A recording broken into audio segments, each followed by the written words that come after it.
తిరుపతి లడ్డు విషయంలో సిట్ కానీ సిబిఐ కానీ ఇచ్చిన రిపోర్టు ఎటువంటి కల్తీ జరగలేదు అని ఒక స్టేట్మెంట్ ఇచ్చింది.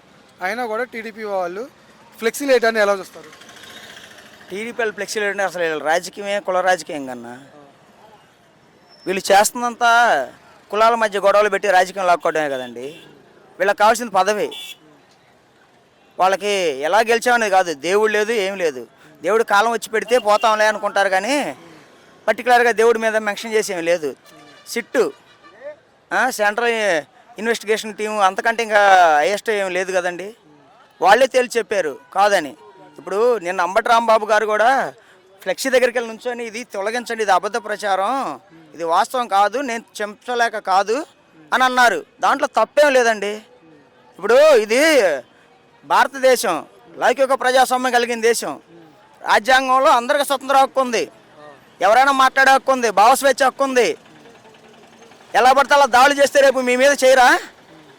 మీరు రాజ్యాంగం అమలు చేస్తున్నారు లేకపోతే ఏం అమలు చేస్తున్నారు? ఒక్కసారి ఆలోచించుకోండి. ప్రజలు చాలా ఇబ్బంది పడుతున్నారు. ప్రజలను దృష్టిలో పెట్టుకొని పాలన చేయండి. కానీ మేము వచ్చాకే డెవలప్మెంట్ జరుగుతుంది, మేము వచ్చాక ఈ రౌడీ రాజ్యం గతంలో రౌడీ రాజ్యంలో నడిచింది, మేము వచ్చాకే రామరాజ్యం నడుస్తుందని అంటున్నారు కదా. గతంలో రౌడీ రాజ్యంగా కాదు, వైఎస్ఆర్ కాంగ్రెస్ పార్టీ కార్యకర్తలైనా అభిమానులైనా ఎవరైనా కానీ ఏదైనా చేయాలి అంటే నాయకుడి దగ్గర నుంచే కంట్రోల్లో ఉన్నారు. జగన్మోహన్ రెడ్డి గారు మంచి పాలన అందించాలా, ప్రజలకి ప్రతి ఇంట్లో నా ఫోటో ఉండాలా, అంత స్వేచ్ఛగా ఫ్రీడమ్ ఇవ్వాలన్న ఉద్దేశంతో ఉన్నాడు కాబట్టి వీళ్ళని వీళ్ళు అరాచకాలు చేయడానికి ఆస్కారం వచ్చింది. అదే జగన్మోహన్ రెడ్డి అప్పుడే రాజ్యాంగం లాగా రెడ్ బుక్ రాజ్యాంగం కాదు, డెడ్ బుక్ రాజ్యాంగం రాసి ఉంటే ఇవాళ రోజున ఒక్కొక్కరు కాళ్ళు వచ్చాయి కాదు. వీళ్ళే జగన్మోహన్ రెడ్డి గారికి అలాంటి అవకాశం ఇస్తున్నారు. రేపటి రోజున ఎలాంటి దారులు తీస్తే చూడండి. ఈ పెట్టుబడులు ఎలా ఉన్నాయి? ఇప్పుడు మన దావోస్ వెళ్ళారు లోకేష్ గారు, ఇంతమంది ఒక కంపెనీ కూడా తీసుకురాలేదు. దీన్ని ఎలా చూస్తారు? గతంలో గ్రీన్ కో ఇవన్నీ వస్తేనే ఎగతాళి చేశారు కదా లోకేష్ గారు. పెట్టుబడులు తెస్తారండి, కంపెనీలు వస్తారు, పెట్టుబడులు తెస్తారు, బాగానే ఉంది. పోయినసారి మొన్న వరదలు వచ్చినాయి కదండి, మొన్న తుఫానికి లోతట్టు ప్రాంతం అంతా మునిగిపోయిందిగా. అది ఎక్కడో దూరంగా కాదు కదండి, మన గుంటూరు పరిసర ప్రాంతాల్లోనే కదా. విజయవాడ మనకేం 100 కిలోమీటర్ల దూరం ఏం లేదు, తిప్పి కొడితే 40 కిలోమీటర్లు ఉంది గుంటూరు నుంచి. అందరు కళ్ళతో చూసింది అది. 3 అడుగుల నీళ్లు, 5 అడుగుల నీళ్లు, 4 అడుగుల నీళ్లు మునిగిపోయి అపార్ట్మెంట్లో ఫ్లోర్లు కూడా మునిగిపోయినాయి ఒక్కో ఫ్లోర్లు అయితే. మరి అలాంటి దాంట్లో కట్టాలన్నప్పుడు పెట్టుబడులు పెడతానికి ఎవరైనా ధైర్యం చేస్తారండి? ఏదన్నా ప్రశాంతంగా ఉన్న చోట అయితే అనుకోవచ్చు. సెక్రటేరియట్ సచివాలయం అన్నారు, 3 రాజధానులు అంటే అతను వ్యతిరేకించారు, కాదన్నారు. ఇవాళ మీరేం చెప్తున్నారు? అదే 3 రాజధానులకి మీరు చెప్తుంది వైజాగ్ టాప్ 10 సిటీస్లో ఒక సిటీ, అభివృద్ధి సిటీ ఏమో అదంట, రాజధాని సిటీ ఇదంట. మరి జగన్మోహన్ రెడ్డి చెప్పింది అదే కదా. అప్పుడు మరి ఇవాళ రోజు మళ్ళీ మీరు కొత్తగా దానికి రంగు పూసి కొత్త పెయింట్ వేసినట్టుంది గోడకి. పవన్ కళ్యాణ్ కూడా ఈ మధ్య స్టేట్మెంట్, మొన్న స్టేట్మెంట్ ఏంటంటే వ్యక్తిగత దాడుల వరకు వద్దు, ఏదన్నా ఉంటే విమర్శలు చేసుకోండి, వ్యక్తిగత దాడులు వద్దు అన్నారు. ఇవాళ సీఎం గారితో కూర్చొని మాట్లాడుతున్నాడు. వ్యక్తిగత దాడులు అయితే వద్దు, మా పార్టీ లక్షణం కాదు ఇది అంటున్నాడు. కూటమి ప్రభుత్వంలో ఉన్నాడు కాబట్టి ఆయన కూడా గట్టిగా నిలదీసి ఈ గుంటూరు నగరంలో ఉన్న టీడీపీ నాయకులకి కార్యకర్తలకి కేసులు పెట్టి వాళ్ళని కఠినంగా శిక్షించాలి. ఒక ఆడపిల్లలు భార్య ఉన్న ఇంట్లోకి వెళ్ళి విచ్చలవిడిగా వాళ్ళు తాగి, గంజాయి తాగి, మందు తాగి గుంటూరు నగరంలో ఉన్న ప్రతి స్టూడెంట్లు కూడా, హాస్టల్లో ఉన్న స్టూడెంట్లు కూడా, కార్యకర్తలే కాదు స్టూడెంట్లు కూడా బాగు చేసుకొచ్చి విధ్వంసం చేశారు. వాళ్ళు కార్యకర్తలు కాదు, సామాన్యులు అంట కదా.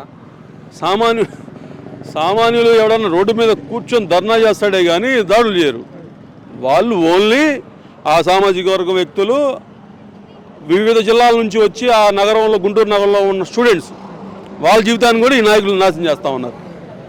ఒక మహిళ మాట్లాడిన బూతులు వీడియో బాగా వైరల్ అవుతుంది, దాని గురించి మీరేమనుకుంటున్నారు? మేము చేస్తే సంసారం, పక్కన చేస్తే విచారం.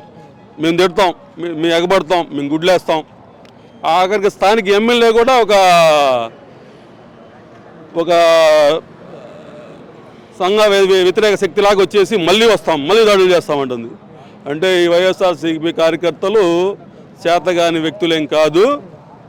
వీళ్ళు దలుచుకుంటే నగరంలో టీడీపీ, గుంటూరు జిల్లాలో టీడీపీ నాయకులు తిరగలేరు. మంచి చేసే ఓడే అడుగులు అడుగేయాలనే కదా కోరుకునేది ఎవరైనా. ఇప్పుడు మంచిగా కోరుకునేది ఎవరైనా. ఇప్పుడు నేనైనా మీరైనా ఏం అనుకుంటారు? ఒక మంచోడు కోటేస్తారా, దొంగోడు కోటేస్తారా? చెప్పండి. మంచికే సపోర్ట్ ఇస్తారు. కూటమి పాలన చూసిన తర్వాత మళ్ళీ జగన్ని కోరుకోరు అని కూటమి వాళ్ళు అంటున్నమాట. అదే అందుకని ఇప్పుడు నేను అంటున్నా కదా, 2029లో కోరుకుంటారో కోరుకోరు అనేది జనాలు బుద్ధి చెబుతారని చెప్తున్నాను నేను. అది నెక్స్ట్ కూడా కూటమితోనే ఉంటాము అని అంటున్నారు వాళ్ళు. మరి 2029లో జగన్మోహన్ రెడ్డి సింగిల్గా వస్తాడా, మళ్ళీ ఎవరినైనా కలుపుకుంటాడా? సింగిల్గానే వస్తారు. ఎప్పుడు సింగిల్గానే వస్తాం. మంచి చేశారు కాబట్టే జనాదరణ ఆశీస్సులతోటి ముందుకు వెళ్తూ ఉంటాడు మా అధ్యక్షుడు. ఇప్పుడు అది ఇప్పుడు కూటమి ఏం చేస్తుంది? పరిపాలన ఎలా ఉంది? కూటమి ఏం చేస్తుందని మనం కొత్తగా అడిగితే అది బాగుండదు. ఎందుకంటే వాళ్ళ గురించి వాళ్ళు ఎంత భయంకరంగా ఇంప్రూవ్ చేశారు. అసలు ఆకాశంలో మేడలు కట్టారు. మన అందరం అసలు కష్టాలు లేకుండా తిరుగుతున్నాం. అసలు అట్లా ఉన్న డెవలప్మెంట్ అంటే వాళ్ళ డెవలప్మెంట్ ఇంక మనం మాట్లాడుకునేది ఏం కాదు. వాళ్ళకి తెలుసు ఎంత డెవలప్ చేశారా, ఎంత దాచుకున్నావా అని. మరి మళ్ళీ చంద్రబాబు గారు రావాలని పవన్ కళ్యాణ్ అంటున్నారే. సరే ఇంకా అది వాళ్ళిద్దరు అండర్స్టాండింగ్. వాళ్ళ 4 గోళ్ల మధ్య వాళ్ళు ఏం మాట్లాడుతున్నారు మనకు తెలియదుగా. వాళ్ళ ఒపీనియన్ వాళ్ళది. అది నేను ఇందాక నుంచి అదే చెబుతున్నాను. ఇప్పుడు వాళ్ళిద్దరు ఎంత మాట్లాడుకొని వాళ్ళు ఒకరికొకరు ఎంకరేజ్ చేసుకొని సీఎం డిప్యూటీ సీఎంలు వీళ్ళు ఇచ్చుకొని చేసుకున్నా జనాలు అనేది 2029 కల్లా బుద్ధి చెబుతారని చెబుతున్నాను నేను. జగన్ మీద కొట్రా కాదు, ఇదంతా చంద్రబాబు గారు కొట్రా. ఇంకా ఆయనకేంటి అవసరం ఏముందంటే జగన్మోహన్ రెడ్డి పైగా రాకుండా చేయడానికి వీళ్ళే పరిపాలించాలని చెప్పాను. అమరావతి లడ్డు విషయాన్ని పక్కదారి పట్టించడానికి ఇట్లా దాడులు చేస్తున్నారని వైసీపీ వాళ్ళు అంటారు. నిజమేనా? నిజమే. లడ్డు విషయంలో ఏ విధానం లేదు. అది సిబిఐ కూడా తెలిసి చెప్పింది. దాన్ని ఇల్లు రెచ్చగొడుతున్నారు. ఇంకా కావాలని జగన్మోహన్ రెడ్డి కులాల మధ్య గొడవలు పెట్టడానికి ఇట్లా గొడవలు చేపిస్తున్నాడు అనేది వాళ్ళు అంటట్లేదు. అసలు జగన్మోహన్ రెడ్డి కూడా ఆ ఉద్దేశమే లేదు. అసలు అలాంటి ఉద్దేశం లేదు. జగన్మోహన్ రెడ్డి మంచి వ్యక్తి. పేదలు మేము అధికారంలోకి వస్తే సినిమా చూపిస్తామని జగన్ అంటారు. అసలు అలాంటివి ఏమి ఉండదు. సినిమా ఏమి ఉండదు. పేదలకి మంచి చేయడానికి వస్తున్నాడు. మంచి చేయడానికి వస్తున్నాడు. పేదలకి నరుక్కోటాలు, సంపుకోటాలు ఇవి చేయడానికి రావట్లేదు. మంచి చేయడానికి వస్తున్నాడు. రైతుల గురించి ఏంది, లేబర్ గురించి అన్నిటి కరెక్ట్గా చేయడానికి పేదవాళ్ళ గురించి వస్తున్నాడు జగన్మోహన్ రెడ్డి. ఏం చేయకుండా ఉన్నాడా? ఏం చేయకుండా లేడుగా. ఆయన కూడా చేశాడుగా. ఎవరి పాలనలో వాళ్ళు చేయాల్సిందే, తప్పేదేం కాదు. కాకపోతే ఇంత విచ్చలవిడిగా ఉందా ఇంతకుముందు? లేదుగా. ఇప్పుడు వాళ్ళ ఇష్టం చేస్తున్నారు, చెందుతున్నారు. ఏదో రేపు వాళ్ళు వస్తే చేస్తారు. ఒకవేళ వాళ్ళు రానే రారంటున్నారుగా. మరి జనం మరి వేసిన ఓట్లేటు పోయినవా ఏమో, మరి అంత దారుణంగా తిప్పేశారు. మరి ఇంతసేటు సంపాదించుకున్న ఓట్లు మరి ఎడిపోయినట్టు. సగానికి సగం అన్నా రావాలి కదా. అసలు రాకుండా చేసినంటే ఏదో కిమ్మక్కి చేశారు. మహిళల మీద ఇంత దాడులు జరుగుతున్న పవన్ కళ్యాణ్ ఎందుకు స్పందించట్లేదు అంటారు? చెబుతున్నారు ఆడవాళ్ళకి, మహిళలకి, అమ్మ అక్కలకి ఏది వచ్చినా ఏ చేసినా చేస్తాం అంటున్నారు. మరి ఏది ఏ చేసినా ఇట్లాంటి దొంగ దోపిడీలు భలే జరుగుతున్నాయి. ఇవాళ ఇంటికి తాళం వేసిపోతే సాయంత్రానికి దొంగలు పడుతున్నారు. మరి మంచిగా చేస్తే కాపలా ఏది మరి ఎవరు చేస్తున్నారు? ఇవాళ భయం వేస్తుంది ఇంటి నుంచి వెళ్ళిపోవాలంటే, ఎవడొచ్చి ఎటు దూరతాడో అని. ఇవాళ భయం మామూలుగా లేదండి. ఒక ఆడ మనిషి బజార్లోకి రావాలంటే ఈ తాళ్ళు బిక్కుంటున్నారు, చేతుల్లో సెల్లులు బిక్కొని పోతున్నారు. యాడిక ఎందుకు మా ఏదో చుట్టుకుంటూ వేరేలా పడిపోయిందని హెల్ప్ చేద్దామని లేవదిగిపోతే తాగి పడినని మా ఆయన జేబులో సెల్లు దొబ్బేసుకొని వెళ్ళిపోయారు. అదే అంటే డ్రంక్స్ వాళ్ళు అది ఇది అంటున్నారు. ఇంతకు ముందు ఉన్నాయి అంతసేటు ఉన్నాయా? నేను చూడలే అసలు. ఏమో నాకు అంతగా అనిపించలా మరి. అసలుకి ఏందా ఘోరం. ఇవాళ ఒంటరికి వెళ్ళాలంటే భయం వేస్తుందండి. ఏం వెళ్ళా ఏముంటే ఏం పిక్కొని పోతారు. గల్లా మాధవి గారు జగన్మోహన్ రెడ్డి గారిని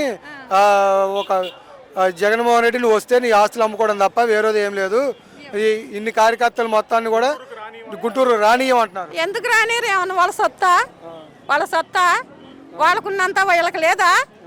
ఏమన్నా వాళ్ళ అమ్మ అయ్యా కొనేసారా? కొనేయలేదు కదా. ఇప్పుడు వాళ్ళకి ఎంత ఉందో వీళ్ళకి అంతే ఉంది కదా. మరి వాళ్ళకి రానిపోవటం ఏంది, వీళ్ళకి రానిచ్చేదేంది? ఎందుకు రానియరు? ఎవరిది? వాళ్ళ అమ్మ వాళ్ళ అయ్యా ఏమన్నా కొనేసారా? ఎందుకు రోడ్డు ఏమన్నా ఏమన్నా కొనేస్తే ఏమన్నా రానికూడదు అనొద్దు. వాళ్ళది కాదు వీళ్ళది కాదు. గవర్నమెంట్ రోడ్డును రావడానికి ఏమైందండి? ఇవాళ 10 మంది వచ్చి నువ్వు గవర్నమెంట్ రోడ్డు కాబట్టే కాదు ఒక ఇంట్లోకి వెళ్ళనిస్తారా? అట్ట అనకూడదు. ఎవరి పరిపాలన వాళ్ళు చేయాలి. బాగా చేస్తే చేశారంటారు, చేయని వాళ్ళు చేయలేదంట. 10 రూపాయలు తిన్నాం కాబట్టి తిన్నాము జగన్మోహన్ అన్ను. ఇవాళ వెనకాడి తింటే వెనకాడి తిన్నాం అని చెబుతాం.